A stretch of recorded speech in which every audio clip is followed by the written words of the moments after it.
My favorite faction, Carthage.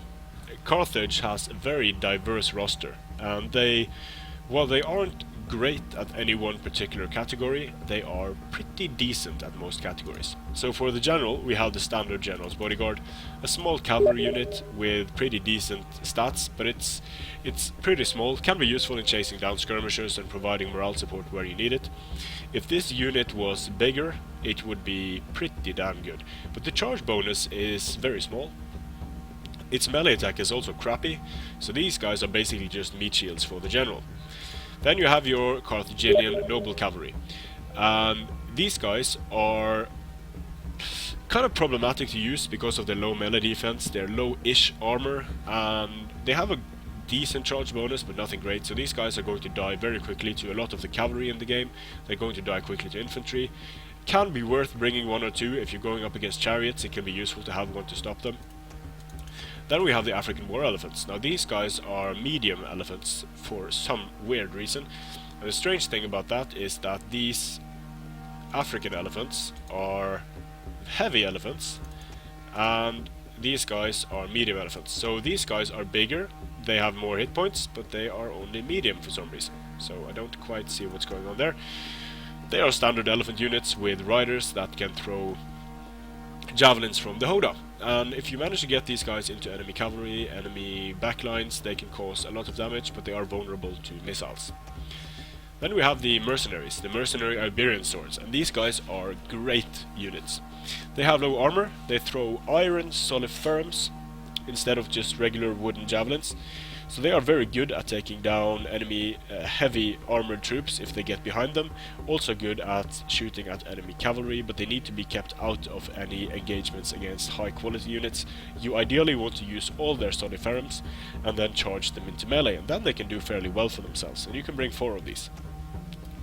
Mercenary Gallic warriors, standard stuff, good charge, good base weapon damage, decent melee defense, not a whole lot of armor and health, not a whole lot of morale, but for their price they are a bargain. And slightly more expensive than these guys, we have the mercenary Italian swords, or Italian swords. They have lower weapon damage, lower charge bonus, but they are more tanky in that they have more armor. But as you can see, their melee defense is lower, while their melee attack is higher. Mercenary Scutari, great sword units. Not the tankiest sword units in the game, but they have good melee attack. They also have a decent amount of armor piercing. Well, they only have 5, so it's not really great. But decent charge bonus, decent melee defense, overall good cost-effective units. A step up from those, we have the Libyan infantry. They have more armor, they are disciplined, which is very useful. They also have the shield wall, so that sets them apart from the mercenary Scutari. They have more health, more morale, and they probably, if you're going for a sword build, they should probably be your mainline sword infantry. With the mercenary Samnites, you get a lot of armor, you get low melee attack for their price, you get low weapon damage, so these guys are there to take punishment. They have a good charge bonus, but they are basically there to take a beating, and it's too bad that these guys don't have shield wall, because that would make them more tanky. These guys, the mercenary noble fighters, are kind of a mirror of the Aravachi noble fighters.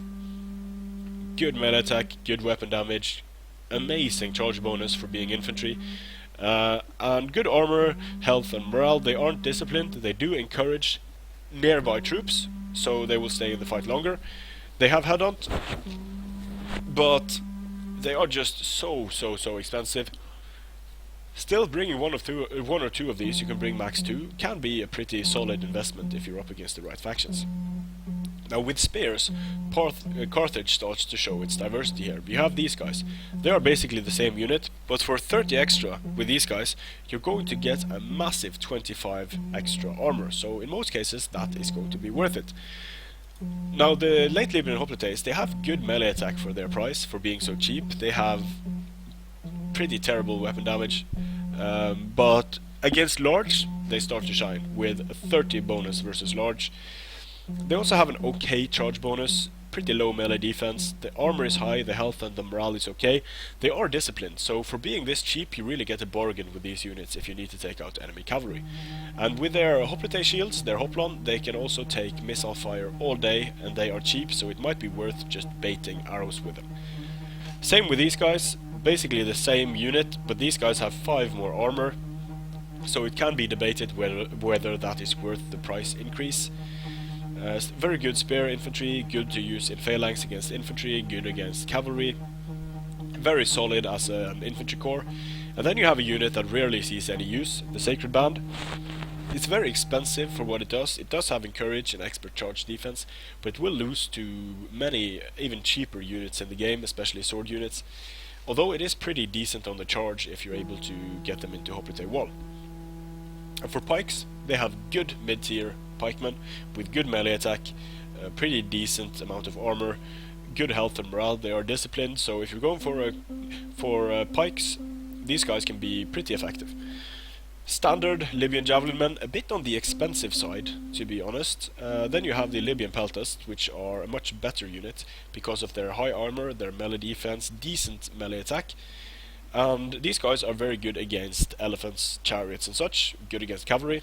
The best slingers in the game, the Mercenary Balearics, 8 shots per minute, they have the armor, and these guys are going to wreck most enemy slingers pretty well, and also wreck most enemy archers. The Mercenary Cretans, pretty good. Special thing about them is that they have a bit of shield, so they might be able to block some incoming missiles there. But they have lower ammunition than these slingers, higher base damage and lower armor piercing. But still, these two very solid choices. We went over the Carthaginian Noble Cav. You have your cheap mercenary Celtic Light Horse, they throw javelins. These guys also throw javelins, so the main role of these guys is going to be hunting down skirmishers. The Celtic Light Horse is going to be a bit better against enemy cavalry due to their bonus against large.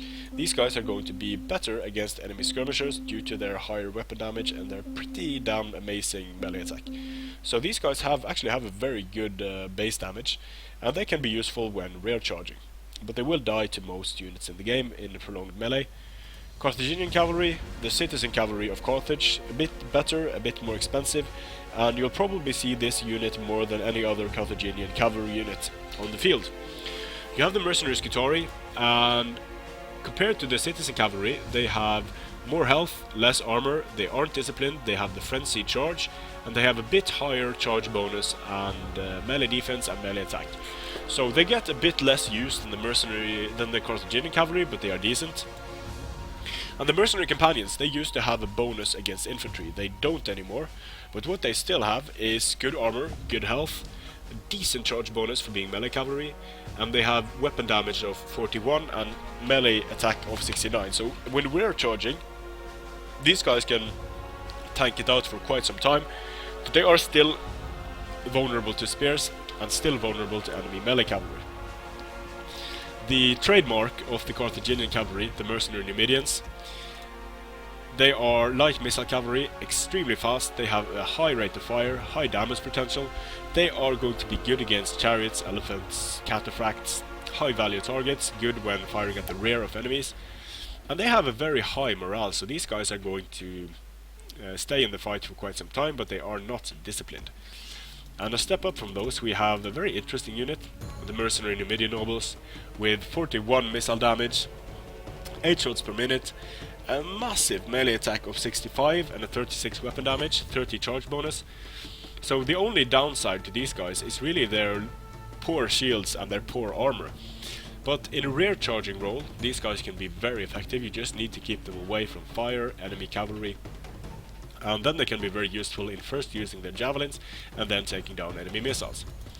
Then we have the elephants, good against infantry that isn't able to throw javelins at them, good when rear charging and flanking and good for the scare effect, but they can be difficult to use because all it takes is one volley from one of these guys and they run amok, so they can potentially hurt your own guys quite a lot. Now let's have a look at a few different builds here. Let's look at a Carthaginian sword rush build and a Carthaginian balanced build and a Carthaginian skirmish build. So if you're going to rush, you're probably going to want to have a strong line of Libyan infantry for your main sword power. You might want some mercenary Iberian swords in order to skirmish, take care of enemy high value cavalry units and go for flanking shots. You can also support your fights with these guys. And you can go really cheap on the spears to support your flanks and the center with these late living hoplites. I like bringing Carthaginian cavalry actually, because they are just so cheap and pretty effective.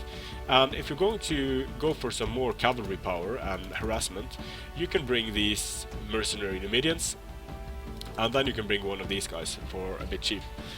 If you want more sword power in your army, you can go for the Skirmishers instead, take out this guy and bring another unit of, for example, mercenary Samnites. So now you have a pretty decent force. If you're going to gamble on taking very little cavalry and straight up spam infantry, this can be pretty risky against many factions. Especially with Rome, they will be able to out-infantry you most of the time. But if you're going to do something like this, you can, for example, go for a more tanky type of setup with 2 of these mercenary Samnites. Or if you want to go for some elite swords, you can go for 2 mercenary noble fighters and then spend the rest on some cheap mercenary Gallic warriors, for example. Or you can yeah, that's basically it for a sword rush. And if you want to rush but use hoplites, might not be the best choice, but you can still do it. You can have, say you have 4 hoplites in the center, 2 late living hoplites, you can still go for 6 living infantry, and as you can see, you still have quite a lot to spend on. If you want some, now we're approaching a more balanced build. If you want to spend some more on your skirmishers, you can do that.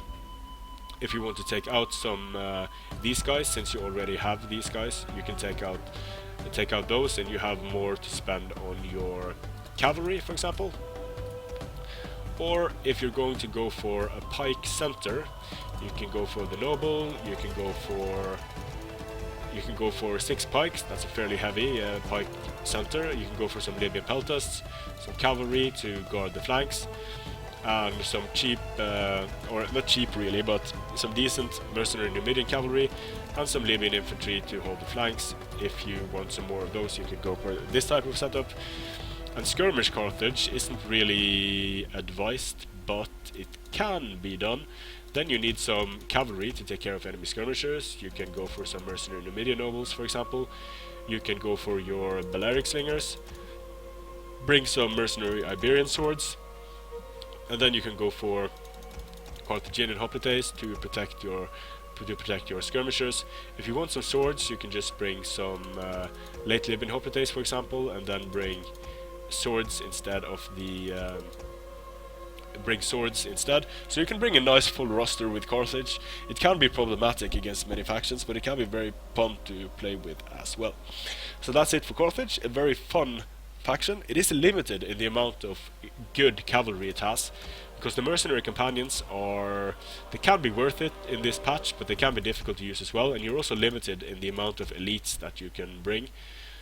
And the shock cavalry of Carthage isn't very good, so you can only really bring 2 of each of the elites. So that can be a bit problematic, but still you have a lot of good mid-tier and low-tier melee infantry and spear infantry, and that is the main strength of Carthage, being good in sort of the mid-range of price of units. Not the most cost-effective, but pretty decent. And the same with the African pikes, and you also have very good skirmishing options. So Carthage can be a lot of fun. See you on the battlefield.